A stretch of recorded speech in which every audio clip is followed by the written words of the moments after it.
ঢাকা মাওয়া এক্সপ্রেসওয়েতে ডাকাত আতঙ্ক, প্রায়ই গাড়ি ঘেরাও করে কেড়ে নিচ্ছে মালামাল। আতঙ্কে চলাচলকারীরা। জনবল ও গাড়ি সংকটের নিরাপত্তা নিশ্চিত করা কঠিন বলছে পুলিশ।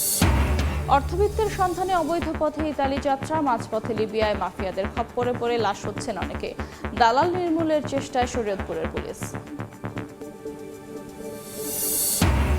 বর্ষার আগেই ভাঙন শুরু, মানিকগঞ্জে পদ্মা যমুনায় বিলীন অনেক ফসলি জমি। শিগগিরই ব্যবস্থা না নিলে নদীতে হারিয়ে যেতে পারে শত শত বাড়িঘর, আতঙ্কে বাসিন্দারা। এবং ঈদ সামনে রেখে কোরবানির পশুর বাড়তি পরিচর্যা, 2 সপ্তাহ ব্যবধানে গোখাদ্যের দাম বাড়ায় চিন্তিত কিশোরগঞ্জের খামারিরা। সীমান্তে নজরদারি বাড়ানোর দাবি।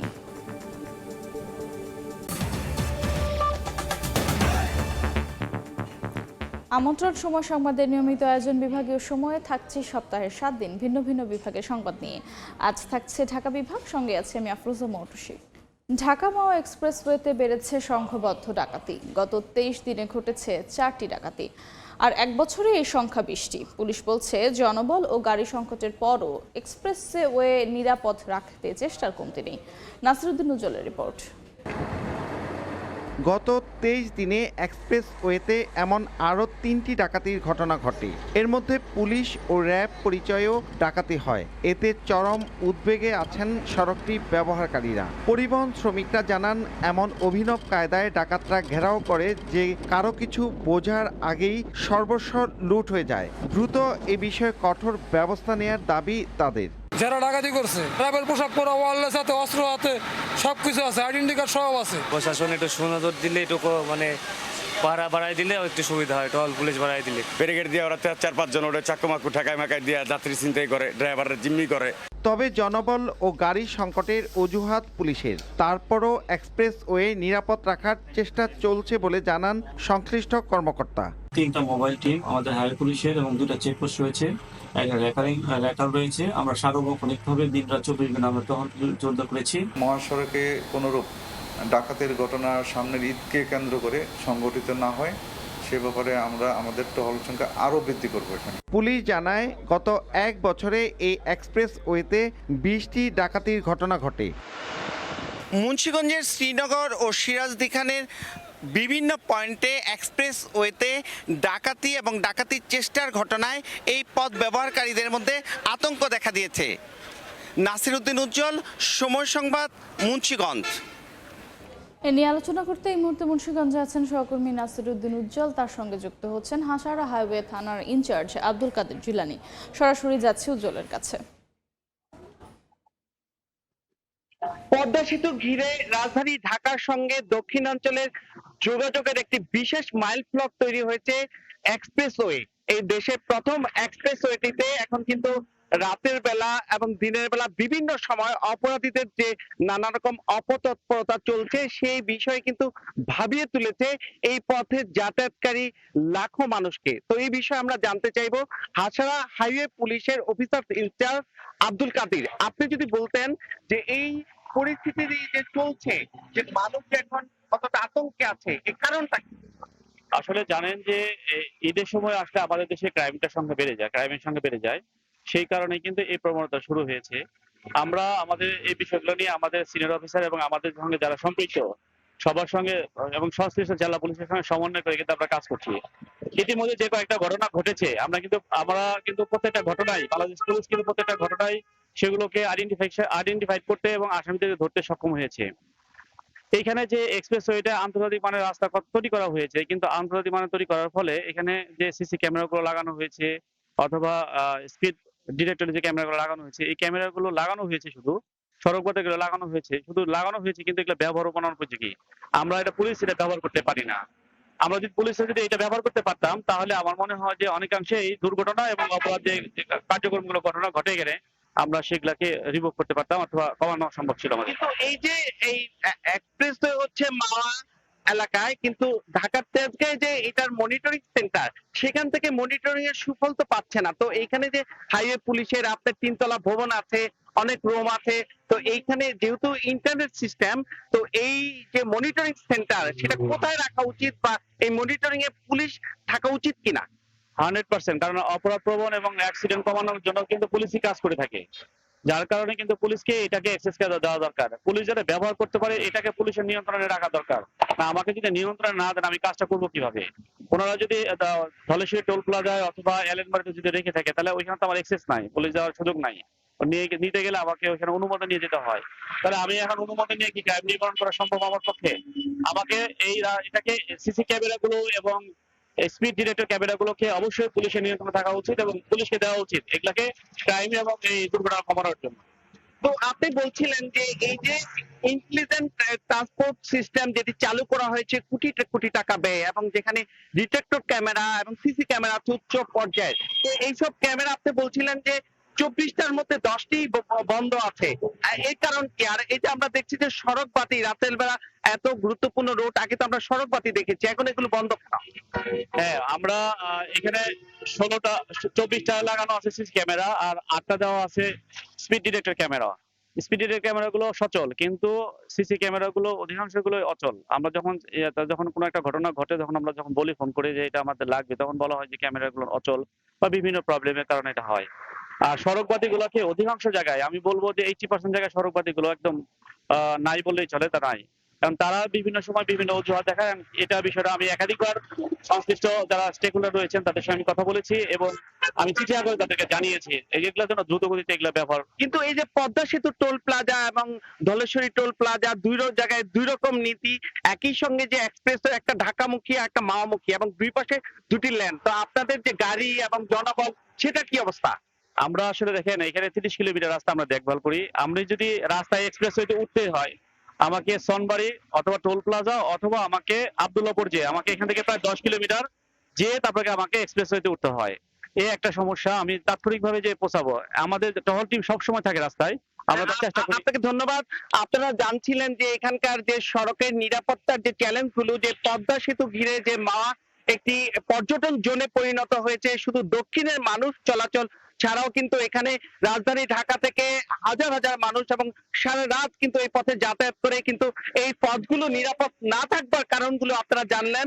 কিন্তু এখানে যে বিশ্বমানের রাস্তা করা হয়েছে, কিন্তু ট্রাফিক মনিটরিং এর জন্য যে এখানে জনবল এবং গাড়ি দরকার সেটি কিন্তু এখানে নাই বলে দায়িত্বশীলরা বলছেন। তো এই ছিল আমার কাছে এই এক্সপ্রেস ওয়ে নিরাপত্তার সবশেষ খবর। ঢাকা মাওয়া এক্সপ্রেসওয়ে নিরাপত্তা বিষয়ক আলোচনায় যুক্ত ছিলেন সহকর্মী নাসির উদ্দিন উজ্জ্বল। টাকা কামানোর প্রতিযোগিতায় বিদেশে পাড়ি জমাতে গিয়ে অনেক দালালের মাধ্যমে বেছে নেয় অবৈধ পথ। অনেকেই মাফিয়া চক্রের খপ্পরে পড়ে নির্মম নির্যাতনের শিকার হন। ভিটে মাটি আর স্বর্ণালংকার বিক্রি করে দফায় দফায় টাকা পাঠালে কেউ ফেরত পান স্বজনকে, আবার কারো কোনো খোঁজই মেলে না। অবৈধ পথে বিদেশে পাড়ি জমানো বন্ধ এবং দালাল চক্র নির্মূলে কাজ করছে বলে জানিয়েছে পুলিশ। শরীয়তপুর থেকে বিএমএস রাফেলের তথ্য ছবি নিয়ে রিপোর্ট। 5 বা 7 বার চোখ বাঁধতো, এরপর মনে করেন মুখে ভিতরে মনে করেন গামছা ভরিয়ে মুখ বাঁধতো, কারেন্টের শর্ট দিতে পায়। আমার হাতের নখটা এটা আর কি প্লাস দিয়ে চাপা দিয়ে ধরিয়া মনে করেন রক্ত জমা এলে তো। আর সম্পূর্ণ টোটাল প্রায় 64 লাখ টাকার মতো খরচ হয়েছে। ভিটেমাটি বিক্রি করে প্রিয় মাতৃভূমি ছেড়ে দূরদেশে পাড়ি জমান টাকা কামানোর আশায়, কিন্তু দালালের খপ্পরে পড়ে আটকে যান মাফিয়া চক্রের কাছে। এরপরই দিনের পর দিন সইতে হয় অবর্ণনীয় নির্যাতন। ইতালিতে নেওয়ার কথা বললা আমাদের বাংলাদেশ থেকে লিবিয়াতে নেয়, লিবিয়াতে নেওয়ার পরে আমাদের ওই জায়গায় একটা চক্রের মাধ্যমে বিক্রি করে দেয়। শরীয়তপুরের ভেদেরগঞ্জ উপজেলার আইয়ারা গ্রামের আহসানুল্লাহ ও আলতাফ হোসেন উচ্চ আয়ের আশায় গত বছরের 16 সেপ্টেম্বর দেশ ছাড়েন, কিন্তু স্বপ্নের ইতালি আর যাওয়া হয়নি। অবৈধ পথে লিবিয়া পৌঁছাতেই শুরু হয় অত্যাচার। মাফিয়া চক্রের সদস্যরা নির্যাতনের ভিডিও দেখিয়ে দুই পরিবার থেকে দফায় দফায় হাতিয়ে নেয় লাখ লাখ টাকা। উদাম করে আমার বাইরে ফলটে হালায় আতে পায় বাইন্দা আমার বাইরে পড়ে পিটাইছে, আমরা সহ্য করতে পারি না। ভুক্তভোগী পরিবারের দাবি, হারুন লস্কর নামে দালাল চক্রের এক সদস্যের বাসায় গিয়ে দেয়া হতো এসব টাকা। তবে টাকা নেয়ার অভিযোগটি অস্বীকার করেন অভিযুক্ত হারুন লস্কর। কোনোদিন নেও নেই, আমাকে দেয়ও নেই, আর এই ব্যাপারে কোনো ডকুমেন্টস প্রমাণ কোনো রকম কিছু নেই। জেলায় দালাল চক্র নির্মূলে ব্যবস্থা নেওয়ার আশ্বাস পুলিশ সুপারের। সম্প্রতি বেশ কিছু চক্রকে শনাক্ত করেছি এবং তাদেরকে ইতিমধ্যে আইনের আওতায় নিয়ে এসেছি। এর বাহিরেও আমাদের নলেজে আছে যে কিছু কিছু চক্র যারা এই কাজ করে যাচ্ছে, তো এদের বিরুদ্ধেও আমাদের গোয়েন্দা নজরদারি অব্যাহত আছে। অবৈধ পথে ইতালি যাওয়ার সময় অর্ক শেখ, রবিন দাস, আজিম মোল্লা সহ 6 গাঁও ইউনিয়নের 11 যুবক নিখোঁজ হয়েছে। সময় সংবাদ, শরীয়তপুর। আগেই ভাঙন শুরু হয়েছে মানিকগঞ্জে। এরই মধ্যে পদ্মা ও যমুনায় বিলীন অনেক ফসলি জমি।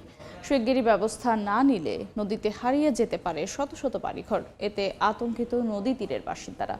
ভাঙন রোধে স্থায়ী ব্যবস্থা নিতে প্রকল্প তৈরি করা হয়েছে বলে জানায় পানি উন্নয়ন বোর্ড। মোহাম্মদ ইউসুফ আলীর পাঠানো তথ্য ও রমজান আলীর ছবি নিয়ে রিপোর্ট। ভাঙছে নদী তীর, বিলীন হচ্ছে জনপদ, একই সঙ্গে হারিয়ে যাচ্ছে মানুষের স্বপ্ন। মানিকগঞ্জে পানি বাড়ার সঙ্গে সঙ্গে পদ্মা ও যমুনায় দেখা দিয়েছে ভাঙন। এর মধ্যে দৌলতপুরের রাহাতপুর, শিবালয়ের তেওতা এবং হরিরামপুর উপজেলার গোপীনাথপুর উজানপাড়ায় ভাঙনের তীব্রতা বেশি।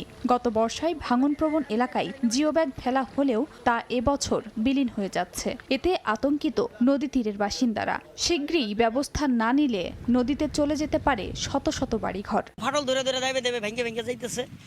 এখন আমাদের এলাকাবাসী খুব আতঙ্কের ভিতরে আছি। রাত্রেও ভাঙ্গে, সকালে ভোরেও ভাঙ্গে, আমরা তো বাড়ি থাকতে পারি না। অতি তাড়াতাড়ি যদি সরকার আমাদের একটা ব্যবস্থা করে দিত কিংবা নদীটা শাসন করে দিত, আমরা বাঁচতাম। পানি উন্নয়ন বোর্ড বলছে এরই মধ্যে 3টি পয়েন্ট অতি ভাঙন প্রবণ চিহ্নিত করা হয়েছে। পাশাপাশি ভাঙন রোধে স্থায়ী ব্যবস্থা নিতে প্রকল্প নেওয়া হয়েছে। ফিজিবিলিটি স্টাডি প্রণয়নের মাধ্যমে আমরা ডিজাইন এটা প্রস্তুত করে ডিজাইন প্রণয়ন অবস্থায় আছি এবং ডিজাইন পাওয়ার সাপেক্ষে আমরা প্রাক্কলন প্রস্তুত করে আমরা ডিপিপি দিয়ে এগিয়ে যাচ্ছি। পানি উন্নয়ন বোর্ডের তথ্য মতে মানিকগঞ্জে 14টি নদীর দৈর্ঘ্য 500 কিলোমিটার। এর মধ্যে ভাঙন ঝুঁকিতে আছে 60টি পয়েন্ট। সময় সংবাদ, মানিকগঞ্জ। বিপ্লবী শহীদদের পরিবারের কোনো খোঁজ সরকার নিচ্ছে না বলে অভিযোগ করেছেন বিএনপির সিনিয়র যুগ্ম মহাসচিব রুহুল কবির রিজভী। সকালে নরসিংদীর মেহেরপাড়ায় গণ অভ্যুত্থানে শহীদ আরমান মোল্লার সদস্যদের সঙ্গে সাক্ষাৎ শেষে সাংবাদিকদের কথা বলেন তিনি। সরকারের পক্ষ থেকে নানা কাজের কথা বলা হলেও বাস্তবতা ভিন্ন বলেও দাবি করেন তিনি। এ সময় বিএনপি ক্ষমতায় গেলে জুলাই আন্দোলনের শহীদ এবং আহতদের পুরো দায়িত্ব রাষ্ট্র নেবে বলেও প্রতিশ্রুতি দেন রিজভী। এর আগে আমরা বিএনপি পরিবারের পক্ষ থেকে শহীদ আরমান মোল্লার ছেলে মেয়ের সঙ্গে দেখা করে খোঁজ খবর নেন তিনি। যে লোকটি জীবন দান করেছে দেশের মুক্ত বাতাস কেনার জন্য, সেই ব্যক্তিটির পরিবারের সন্তানরা বাড়িতে না থেকে এতিমখানায় থাকতে হবে, এটা অত্যন্ত মর্মান্তিক। আজকে আমরা বলবো, যারা এই আন্দোলনের সুফল পাচ্ছেন, যারা উপদেষ্টা হয়েছেন, বড় বড় পদ পাচ্ছেন, রাজনৈতিক দল গড়ে তুলছেন, তারা তো এই বিষয়গুলি আরো খবর নেওয়া উচিত ছিল। যাদের রক্তের উপর আপনার এই অন্তর্বর্তী সরকার এবং আরো যারা আজকে অত্যন্ত ক্ষমতাশালী মানুষ বলে নিজেদের মনে করছেন, তাদের কাছে সামনে রেখে কিশোরগঞ্জে গরু লালন পালনে ব্যস্ত খামারিরা। তবে 2 সপ্তাহের ব্যবধানে বাজারে গোখাদ্যের দাম বেড়ে যাওয়ায় চিন্তিত খামারিরা। এই অবস্থায় ভারত থেকে চোরাই পথে দেশের বাজারে পশু ঢুকলে লোকসানের শঙ্কা তাদের। কোরবানির ঈদকে সামনে রেখে গরু পরিচর্যায় ব্যস্ত খামারিরা। কেউ গোসল করাচ্ছেন, কেউ বা দিচ্ছেন খাবার। কিশোরগঞ্জের সব খামারে শেষ সময়ে পশু হৃষ্টপুষ্ট করার কাজ করছেন খামারিরা বলছেন, দেশীয় খাবারের মাধ্যমে চলছে গরু মোটা তাজাকরণ। তবে গেল 2 সপ্তাহের ব্যবধানে বাজারে গোখাদ্যের মূল্য বৃদ্ধিতে লালন পালনের খরচ বেড়েছে। এ অবস্থায় ভারত থেকে চোরাই পথে দেশের বাজারে পশু ঢুকলে লোকসানের আশঙ্কা তাদের। সবসময় কাঁচা ঘাস দিয়ে থাকি, সেই কাঁচা ঘাস দ্বারা তৈরি সাইলেজ আমরা ব্যবহার করছি এবং আমরা দানাদার যে খাদ্যটা এটা আমরা নিজেরা প্রস্তুত করি। 2 জন মানুষ আপনার এই গরুরে ঘাস পানি খাওয়াই, সকালে গাইটাই দোয়াই, পুরা পানি দেই। কোরবানির পশুর গুণগত মান নিয়ন্ত্রণ ও ক্ষতির ওষুধ প্রয়োগ রোধ করতে কাজ করছে প্রাণী সম্পদ অধিদপ্তরের 40টি মেডিকেল টিম। 40টি মেডিকেল টিম গঠন করেছি।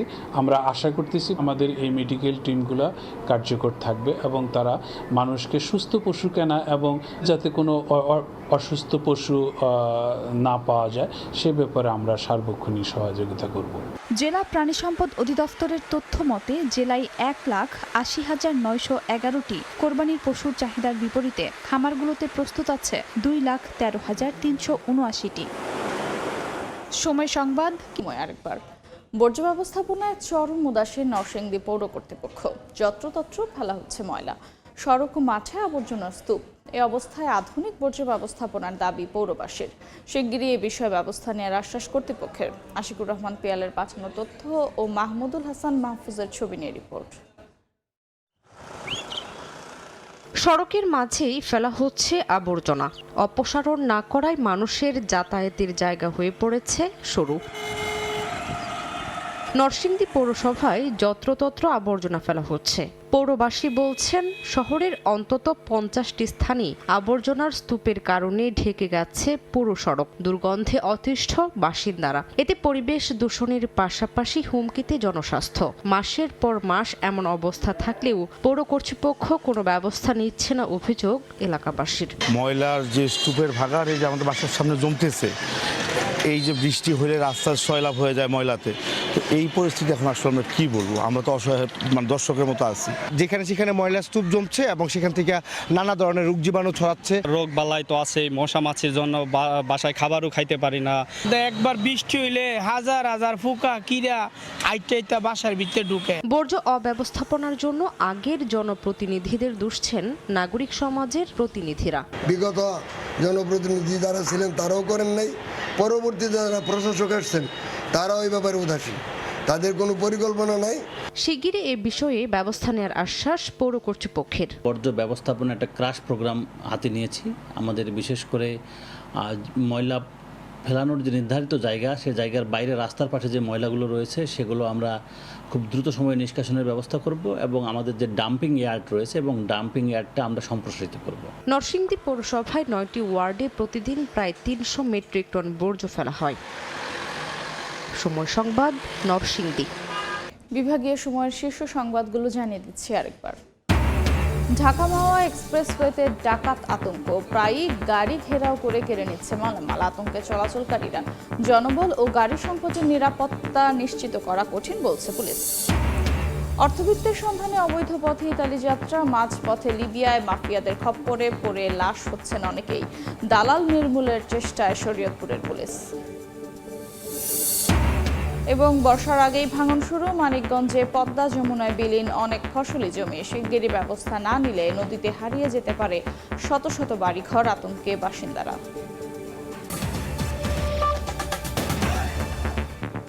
এই ছিল বিভাগীয় সময়ে। আগামীকাল থাকবো চট্টগ্রাম বিভাগের আয়োজন নিয়ে। সঙ্গেই থাকুন সময়ের।